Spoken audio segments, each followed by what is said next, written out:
hard work, good strategies, persistence, dedication, and input from others. Where focus goes, energy flows. So focus your energy on continuous learning and stop wasting time thinking about looking smart. Build resistance, build vulnerability, build courageousness, and face adversity with a smile. Become comfortable with uncomfortable. You know, the only person that you need to prove anything to is you. Imperfect action trumps perfect inaction. Stop wasting time and get on with it. Failure is part of learning, so start learning by taking action.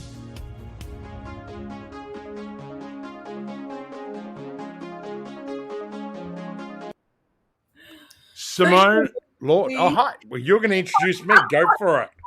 I am. This is supposed to be my hot seat. I'm still not comfortable with giving the reins over to you, but welcome. It is Wednesday. We are back for the Business Life Hot Seat. Now, you are holding all the controls of internet.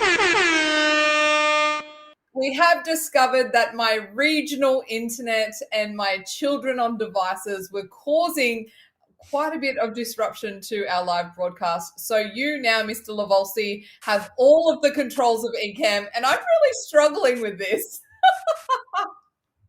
And so you should, because I get to do really cool stuff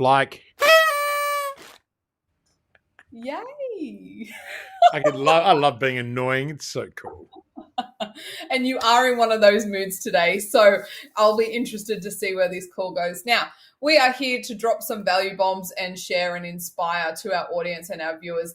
And today we wanted to talk all about reinventing your business. So we put up a poll on your LinkedIn the other week and we asked business owners if they spend time reinventing their business. And 86% of people commented yes, that they do.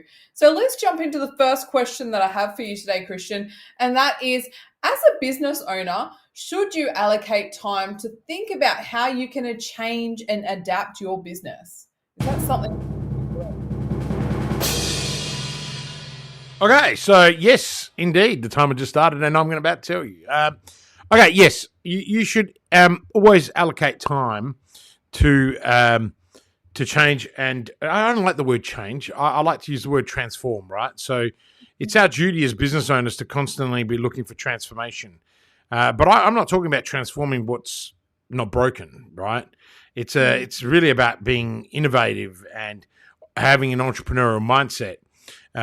Adapting, you know, if you've got an entrepreneurial mindset, a growth mindset, you'll always be looking to adapt. And adaptability is one of the most important forgotten skills of leadership.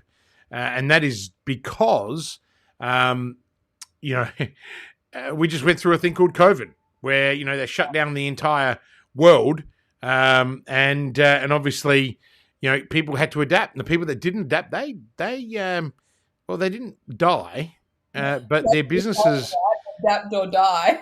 Yeah, but you know, we've got a lot of companies now liquidating that have been zombie companies because the taxpayer funded all these people to buy new televisions in their homes instead of adapting to their new business environments and growing their businesses. You know, JobKeeper, in my opinion, was a freaking disaster, and we are now dealing with the consequences of that with 7-8% inflation, and it is what it is. But as business owners, we still got to adapt to that. We've got to adapt to the rising interest rates now, and commercial loans are getting harder. I mean, I'm on a board.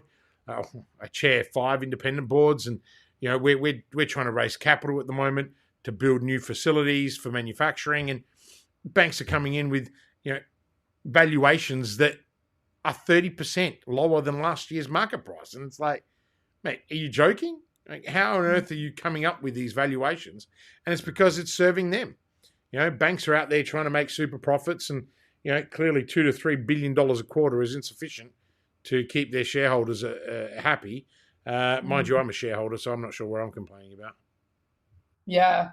Well, it is certainly an interesting time, isn't it? But whenever I speak to anyone, especially from like my parents' generation, all I hear is this is nothing. When they were our age, they were dealing with 18%. So we've just got to ride the wave, right? That's kind of what it's like in business and life.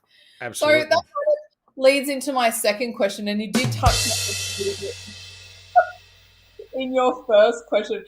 I'm actually really fearing the more you work out on all these settings is going to turn into very I'm trying to work out why my camera is confused about where I am. yeah, Sorry. it's doing an autofocus type thing. Well, Yeah. I Oh, you're there, back. stay there. I'm not Yeah. going to move. Don't move. All right. So my question for you, my second question for you today is what are your thoughts on the saying don't fix what isn't broken when it comes to changing things inside your business? Now you did just talk about this a little bit, but let's dive into this a little bit deeper. Like, what does that really mean? Should we be looking to adapt and change things that are working? Because sometimes we get stagnant in the same processes or the same thing. We're doing the same shit over and over again.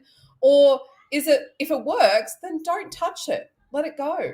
Okay, so it's interesting. I obviously don't know the questions that you're going to ask me, and I'm like, oh yeah, right. Look, as business owners, we get bored quickly because we're in that business doing the repetitive tasks over and over again. Anything that's repeatable or can be done more than once should be automated. So that's what I mean about adapting in your business and automating. But I had this conversation with someone today, which was, why are you trying to change your copy, your ads, like on a monthly basis, right? Like if it's working, right, just because you're bored of it, if the actual data hasn't changed, why are you stuffing around with it? You know me, that's not the words I used, but clearly there was a few F's in there. We'll keep it PG today. And I'm trying to keep it G rated, but you already used the S word, so it's on you. But the thing is, I sat back and I was like, "What?" I mean, we have as business owners, we have a propensity to want new, and that's why I said it's not about change; it's about transformation. If you've got, if your system is working, is generating new leads, it's making you money. What are you doing messing with it? And I'll never forget a guy by the name of Jeff Bickerton who wrote some of my first ever ads that won a whole bunch of awards for radio, promoting one of my businesses.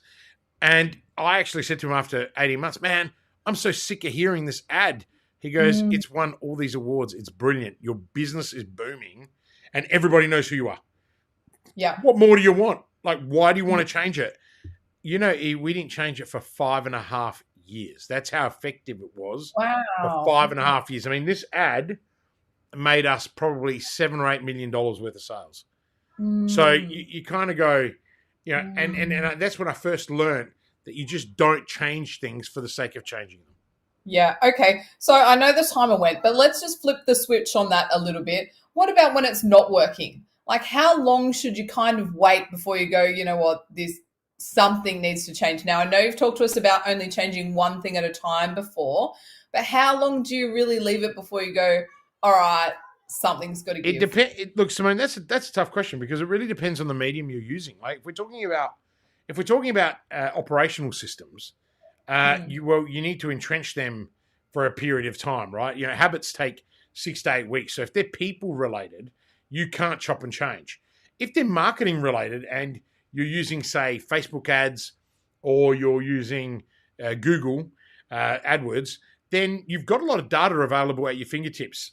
You could potentially change things within 7 to 10 days if something is not working. In fact, you can change it even sooner.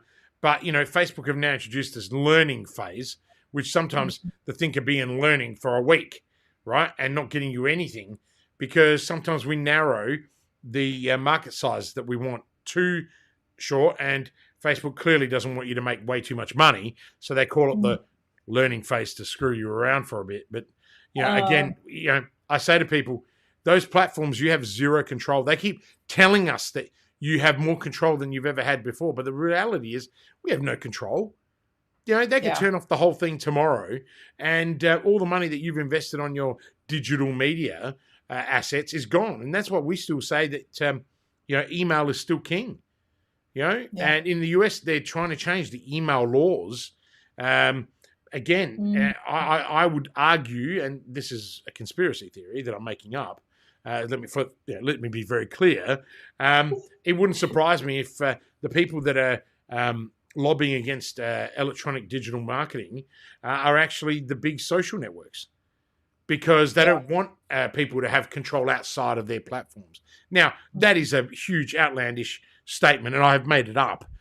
So let's be really clear before someone decides that I'm creating a stir. But the thing is, you've got to ask yourself those questions.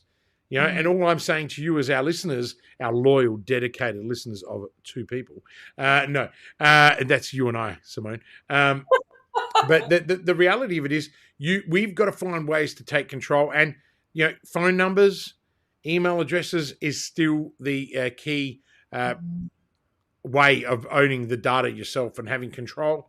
But we also have done a lot of research. People give you the wrong phone number, they give you the wrong email address, they're using an email address that they never check.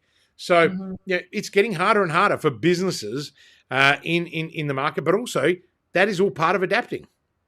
Yeah. It's the challenge. I think I answered your question. Yeah, you did. You did. Thank you. All right, let's move on. Question 3. Now, we talk about this term moonshot thinking, and I actually don't know how popular of a term this is, if our audience will know what that is. But my question for you, my third and final question for today, is who should be involved with the moonshot thinking for the future direction of your business? Like, what level of your teams do you have involved in coming up with new ideas or adaptions and those types of things? Everyone in your organization should be involved in moonshot thinking, because the whole idea is to create an inclusive environment where people feel comfortable with bringing things to the forefront of the organization. And moonshot thinking is also around solving complex problems, not just creating wonderful opportunities for us to dream about and aim for the moon. So I'm a big believer that everybody should be involved in the development, the vision of the company, because then they also own it. And the other thing is, someone like me who's an independent chairman of a whole bunch of companies, I don't have an operational view of those organizations. So I can set the culture of the company, I can set the strategy of that company, but the people in the trenches need to own it. Without them owning it, there's no way that a board can, impact the transformation required for being a growth firm, growing 25% year on year. But above all that too, those people that are at the coalface, they're the ones that know how to solve the problems. Too many people look to leaders and say, you have to have all the answers. I mean, I'm one of those leaders that has a lot of answers because I'm an advisor, but I actually have a lot of answers because I go down into the trenches and have conversations with people. Even as chairman of boards, you find me in the manufacturing sheds in sort of high vis, walking around having a conversation with people. In whether it's the paint shop or whether it's the welding yards or whether it's the assembly lines. If it's at the hospital, I'll ask the clinicians and the doctors questions about patient care and why, because I have a genuine interest in those businesses. Otherwise, I wouldn't be able to gather the pulse. Now, you won't find a lot of chairmen in organizations going to do that, but I love it. I'm a business owner and I'm also a director of companies, and I know how to discharge my fiduciary duties. But I also like to still get in there and meet the people. I mean, for example, big publicly owned companies, directors are so disconnected. To me, I think a lot of directors, when you get a new role, should spend a whole day, if not more than 2 or 3 days, getting to know the company, how it operates, the heartbeat of the company, so you can you can make better risk assessments and give better governance advice. But that's one end of the spectrum. But even if you're a business of 5 or 6 people, I mean, if you're let's say you're a founder and you're the tech head, you don't know what your customers are thinking unless you're having that conversation with them. But your salesperson will tell you whether or not you're in alignment with what your customers need. So everybody should be involved in moonshot thinking, and more importantly, as an owner of a business, as a leader, always check in with your people. Always check in with your people. Yeah, such an important message. It really is. And we also know that the more collaboration that you have with your teams, the more invested they are into the vision and mission and purpose of your organization, and they will really come along that journey with the business owner as well, which is super important. Well, Kristian and Rachel, another episode of The Hot Seat. Can you believe we're at week 34? We've actually been nearly doing this Hot Seat series for over 6 months now. Wow. I think we need people to just tell us whether or not they want to keep listening to it. So you got to drop a comment because, as you know, 20 minutes of my time these days is very hard to find. And if we're not providing value, then I don't know why we should do it. There's been a streaming error. Streaming to Kristian Lavolsi LinkedIn stopped because of an error. Do you want to end the broadcast or continue without Kristian Lavolsi? Well, I don't want to end the broadcast. I'm going to continue without myself. That's wonderful, Ecamm. You guys, congratulations, Now, you are super busy, but we have our retreat coming up in 2 weeks, and this is what is absolutely filling my days at the moment, getting everything ready. Now, this is only our closed community, so this isn't open to the public. This is only people who are already working with you, Kristian, or in one of our programs, one of our community programs, and we are super pumped. We're all coming to you this time. You're not traveling for a little while, for 2 weeks. We're all coming to you in the Adelaide Hills. I can't wait. It's going to be an awesome weekend. Yeah, look, it's pretty cool actually. We've got about 25% of our clients coming, which is good considering we only decided last minute to invite the wider community to the Momentum Weekend. Something we might do each year, and we'll wait and see. But no, it is really exciting. My family are pretty happy that I'm not having to travel, especially now that I changed my travel plans for next week. Hi, Blake. There's Blake, our resident DJ. Yes. So Simone bribes Blake with an iPad, if you haven't noticed, just so she can get a spare 17 minutes and 32 seconds. But look, it's really exciting time, Simone, and we've got a wonderful, vibrant team culture. We've got incredible clients. Like I always say it. I pinch myself how blessed we are. We've had some of my one-on-one advisory clients have been with me now 5 years, and it's something that I'm really proud of in terms of being able to be on that journey with them, achieving, doing, but also watching 40-year-old family businesses that I've now been a part of for 3 or 4 years, and watching them grow and flourish, and when people go away on leave and they're like, "Thank you," I'm like, "Why?" He goes, "Well, you've helped us get me to a point where I can take 6 weeks off and not have to worry." And the worst part is, I missed you. And I'm like, "Oh my God, no, I don't need more people missing me."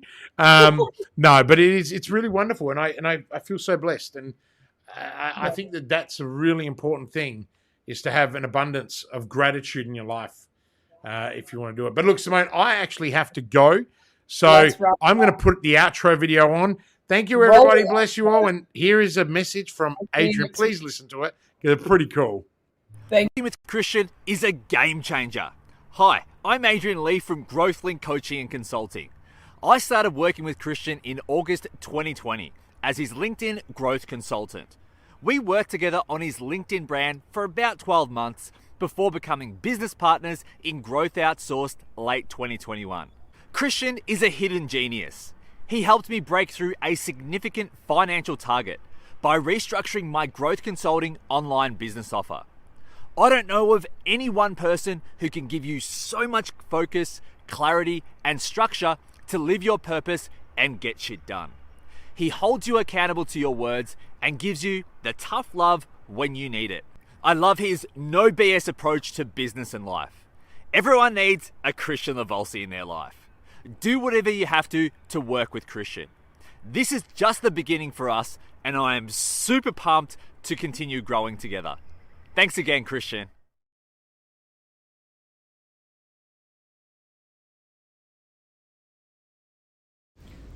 Are you ready to start taking action on your business? Would you like to spend more time with your family? Then call 1300-643-229 and start building momentum right now. I know you're busy. In fact, you are so busy that you don't have time to work on your business or yourself. Often tossing and turning at night, worrying about the how-tos and the cash flow. How on earth can you possibly get off the hamster wheel so that you can take a helicopter view to see where you'll be in 90 days, 1 year, or 3 years from now? In this program, I will take you from sleepless nights to blissful sleep. You'll have more time with your family and you will have the clarity and direction so you can grow and flourish. Call 1300-643-229 now and start building momentum.